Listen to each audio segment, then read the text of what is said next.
Tonight, with the unprecedented influence that billionaires, that's with a B, now exercise in American politics. We already have a record number of billionaires who have been nominated or assigned by Donald Trump to his new cabinet.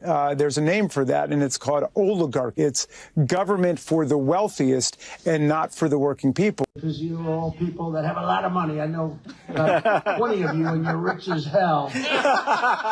We're going to give you tax cuts. We're going to pay off our debt. We're going to give you tax cuts. We're going to give you tax cuts. We're going to give you tax cuts. We're going to give you tax cuts. Donald Trump's first administration was chock full of super rich figures whose combined wealth exceeded $5 billion, I believe, marking an unprecedented marriage of money and executive power. We already have a record number of billionaires who have been nominated or assigned by Donald Trump to his new cabinet. There's a name for that, and it's called oligarchy or plutocracy. It's government for the wealthiest and not for the working people. And I know that was their big pose during the campaign, but America is in for a cold shower here when we see who's really benefiting from the government they're putting into place. So we need to keep our eye on the ball. Donald Trump is putting a record number of billionaires in his cabinet because the only thing that's going to happen when Donald Trump is president is that billionaires are going to steal from the rest of us.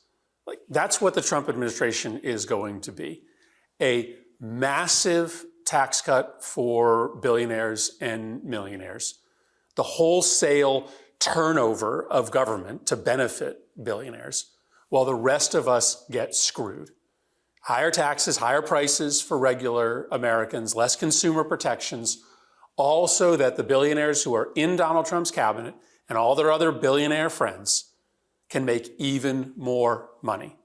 Keep your eye on the ball. It's not a coincidence that Donald Trump is putting all of these super rich people in his cabinet. People that aren't really qualified to run these agencies, but people who know that if they control the government, they can make even more money.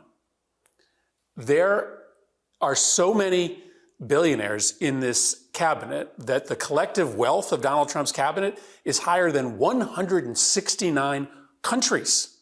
That's extraordinary.